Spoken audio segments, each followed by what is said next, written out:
ನಮ್ಮ ಹೊಸ ಆರಂಭದ ಕಾಲಕ್ಕೆ ಹೆಜ್ಜೆ ಇಡುವಂಥದ್ದು. ಪ್ರಿಯ ದೇವರ ಸಭೆ, ದೇವರ ನಾಮಕ್ಕೆ ಮಹಿಮೆ ಉಂಟಾಗಲಿ. ಇದು ನಾವು 8ನೇ ತಿಂಗಳಿಗೆ ಕಾಲಿಡ್ತಾ ಇದ್ದೇವೆ. ಇದು ಕೇವಲ ಒಂದು ಕ್ಯಾಲೆಂಡರ್ನಲ್ಲಿ ದಿನಾಂಕ ಬದಲಿಸುವುದಷ್ಟೇ ಅಲ್ಲ, ಆದರೆ ನಮ್ಮ ಆತ್ಮಿಕ ಜೀವನದಲ್ಲಿ ದೇವರು ನಿಗದಿಪಡಿಸಿರುವಂಥ ಒಂದು ಹೊಸ ಆರಂಭದ ಸಮಯ ಎಂಬುದಾಗಿ ನಾನು ಹೇಳಲಿಕ್ಕೆ ಇಷ್ಟಪಡ್ತೇನೆ. ಪ್ರಿಯರೇ, ಸತ್ಯವೇದದಲ್ಲಿ ಪ್ರತಿಯೊಂದು ಸಂಖ್ಯೆಗೂ ಒಂದು ವಿಶೇಷ ಅರ್ಥವಿದೆ ಅಲ್ರಿ.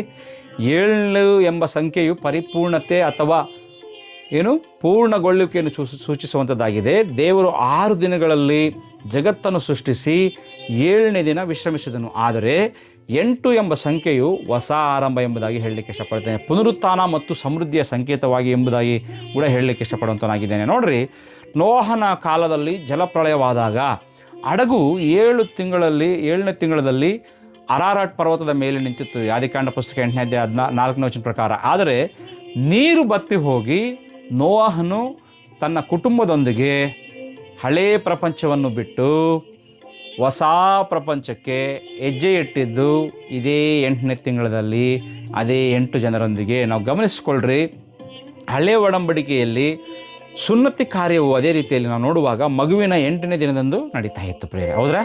ಅಂದರೆ ಹಳೆಯ ಜೀವನ ಮುಗಿದು ದೇವರ ಒಂದು ವಾಗ್ದಾನದ ಹೊಸ ಜೀವನಕ್ಕೆ ಪ್ರವೇಶಿಸುವಂಥದ್ದು ಎಂಬುದಾಗಿ ಇದು ಸೂಚನೆ ಆಗಿದೆ.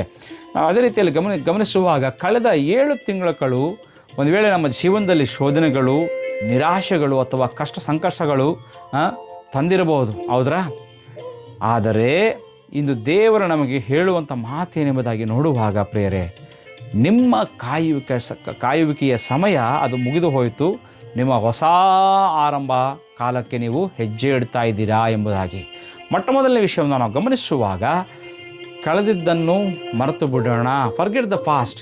ನೋಡ್ರಿ, ನಾವು ಇವತ್ತು ಧ್ಯಾನ ಮಾಡ್ತಿರುವಂಥ ಯೆಶಾಯನ ಬರೆದ ಪ್ರವಾದನೆ 43ನೇ ಅಧ್ಯಾಯ 18ನೇ ವಚನದಲ್ಲಿ ನೋಡುವಾಗ ದೇವರಲ್ಲಿ ಏನು ಹೇಳ್ತಿದೆ ಎಂಬುದಾಗಿ ನೋಡುವಾಗ, ಒಂದು ವಾಗ್ದಾನ ಕೊಡುವ ಮೊದಲು ಒಂದು ಆಜ್ಞೆಯನ್ನು ನೀಡ್ತಾ ಇದ್ದಾನೆ. ಏನು ಆ ಆಜ್ಞೆ ಎಂಬುದಾಗಿ ನೋಡುವಾಗ, ಇಂದಿನ ಕಾರ್ಯಗಳನ್ನು ನೆನಪಿಗೆ ತರಬೇಡ್ರಿ, ಹಳೆಯ ಸಂಗತಿಗಳನ್ನು ಎಷ್ಟು ಮಾತ್ರಕ್ಕೂ ಆಲೋಚನೆ ಮಾಡಬೇಡ್ರಿ ಎಂಬುದಾಗಿ ಆತನು ಹೇಳ್ತಾ ಇದ್ದಾನೆ.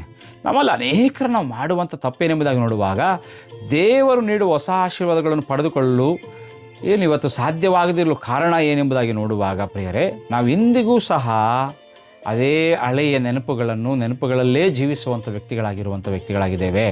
ಪ್ರಿಯರೇ, ಮೊದಲನೇದಾಗಿ ನಾವು ಗಮನಿಸುವಾಗ ಹಳೆಯ ಸೋಲುಗಳು ಮತ್ತು ಗಾಯಗಳು, ಕಳೆದ 7 ತಿಂಗಳಲ್ಲಿ ನಡೆದ ತಪ್ಪುಗಳು, ಕಹಿ ಅನುಭವಗಳು ಅಥವಾ ಇತರರು ನಮಗೆ ಮಾಡಿದ ದ್ರೋಹವನ್ನು ನಾವೇನು ಮಾಡಬೇಕು? ಇಲ್ಲೇ ಬಿಟ್ಟುಬಿಡೋರಾಗಿರಬೇಕು ಪ್ರಿಯರೇ, ಇಲ್ಲೇ ಬಿಟ್ಬಿಡೋಣ. ನೋಡ್ರಿ, ಮನಸ್ಸಿನ ಮುಕ್ತತೆ ಎಂಬುದಾಗಿ ನೋಡುವುದಾದರೆ ಪುಸ್ತಕದ ಹಳೆಯ ಪುಟವನ್ನು ತಿರುಗಿಸಿದರೆ ಮಾತ್ರ ಏನು ಮಾಡ್ಬೇಕಾಗಿ ಸಾಧ್ಯ ಆಗುತ್ತೆ?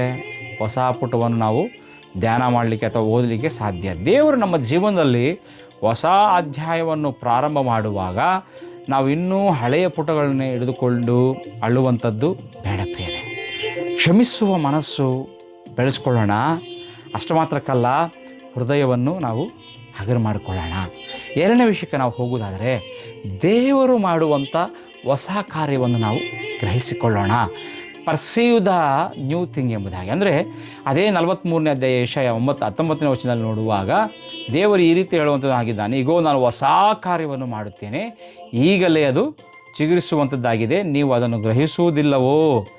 ನಾನು ಅರಣ್ಯದಲ್ಲಿ ದಾರಿಯನ್ನು, ಮರುಭೂಮಿಯಲ್ಲಿ ನದಿಗಳನ್ನು ನಾನು ಉಂಟು ಮಾಡುವನೆಂಬುದಾಗಿ ಹೇಳ್ತಾ ಇದ್ದಾನೆ. ದೇವರು ಈಗಾಗಲೇ ಅದು ಚಿಗುರುತ್ತದೆ ಎನ್ನುತ್ತಿದ್ದಾನೆ. ಅಂದರೆ ನಿಮಗೆ ಇವತ್ತು ನಿನಗಾಯಿತು, ನನಗಾಯಿತು, ಪರಲೋಕದಲ್ಲಿ ದೇವರಿಗಾಗಲೇ ನಮ್ಮ ಮಾರ್ಗಗಳನ್ನು ಸಿದ್ಧ ಮಾಡಲು ಆತನು ಪ್ರಾರಂಭಿಸಿದ್ದಾನೆಂಬುದಾಗಿ ಅದರ ಅರ್ಥ ಪ್ರಿಯರೇ. ಗಮನಿಸ್ಕೋಬೇಕು. ಅರಣ್ಯದಲ್ಲಿ ದಾರಿ ಎಲ್ಲರೂ ಇರ್ತದೇನ್ರಿ? ದೇವರು ನೋಡಿ, ಅಸಾಧ್ಯವಾದ ಸ್ಥಳದಲ್ಲಿ ಸಾಧ್ಯವಾಗಿ ಕಾರ್ಯಗಳನ್ನು ಮಾಡುವಂಥ ದೇವರು ಎಂಬುದಾಗಿ ನಾವು ನೋಡಬಹುದು ಇದ್ರ ಮುಖಾಂತರ. ಅಂದರೆ ನಮ್ಮ ಕೆಲಸದಲ್ಲಿ, ಕುಟುಂಬದಲ್ಲಿ ಅಥವಾ ಆರ್ಥಿಕ ಪರಿಸ್ಥಿತಿಯಲ್ಲಿ ಎಲ್ಲವೂ ಮುಗಿಯಿತು ಅಂದ್ಕೊಂಡು ಯಾವುದೇ ಹಾದಿಯಲ್ಲಿ ಅಂದುಕೊಂಡ ಪರಿಸ್ಥಿತಿಯಲ್ಲಿ ಅದೇ ಅಂದುಕೊಂಡ ಜಾಗದಲ್ಲಿ ದೇವರು ಏನು ಮಾಡ್ತಿದ್ದಾನೆ? ಹೊಸ ಮಾರ್ಗವನ್ನು ಆತನು ಆರಂಭ ತೆರೆಯುವಂಥ ದೇವರಾಗಿದ್ದಾನೆ. ನೋಡ್ರಿ, ಅದೇ ರೀತಿಯಲ್ಲಿ ಮರುಭೂಮಿಯಲ್ಲಿ ಅಂತ ಏನಂತೆ? ನದಿಗಳಂತೆ. ನೋಡ್ರಿ, ಅದು ಕೂಡ ಅಷ್ಟೇ ಅಲ್ರಿ.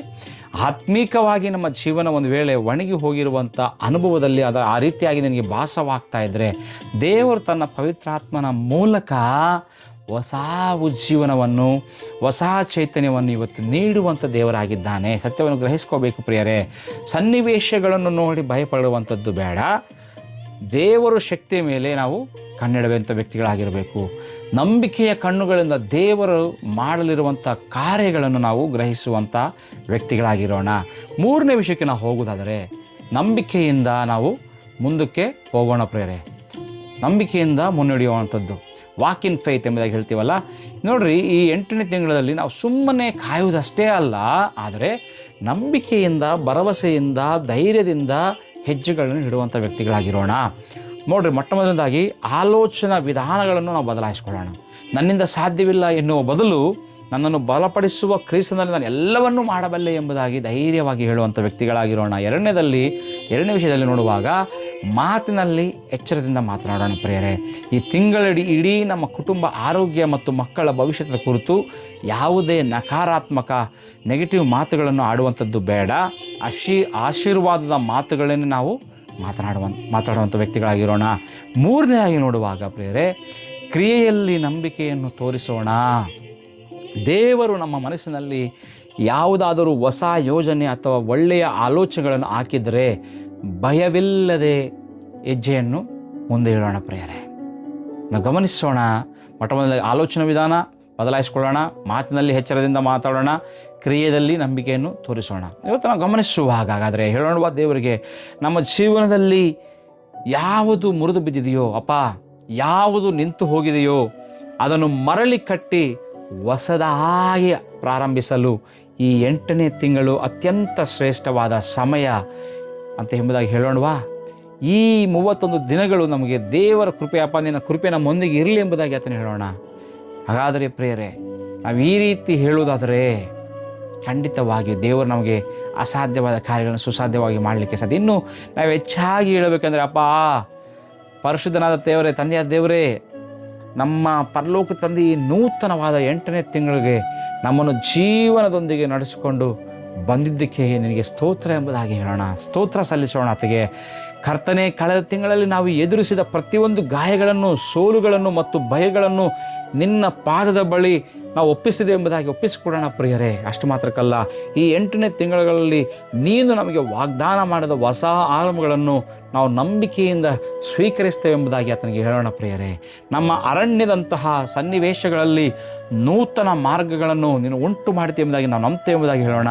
ನಮ್ಮ ಮರಳು ಭೂಮಿ ಎಂಬ ಜೀವನದಲ್ಲಿ ನಿನ್ನ ಜೀವಜಲದ ನದಿಗಳನ್ನು ನೀನು ಹರಿಸ್ತೇ ಎಂಬುದಾಗಿ ನಾವು ನಂಬ್ತೇವೆ ಎಂಬುದಾಗಿ ಹೇಳೋಣ. ನಮ್ಮ ಕುಟುಂಬಗಳನ್ನು, ನಮ್ಮ ಕೈ ಕೆಲಸಗಳನ್ನು ಮತ್ತು ನಮ್ಮ ಆತ್ಮೀಕ ಜೀವನವನ್ನು ನೀನು ಖಂಡಿತವಾಗಿಯೂ ಆಶೀರ್ವಾದ ಮಾಡಲಿಕ್ಕಿದೆ ಎಂಬುದಾಗಿ ನಾವು ಹೇಳೋಣ.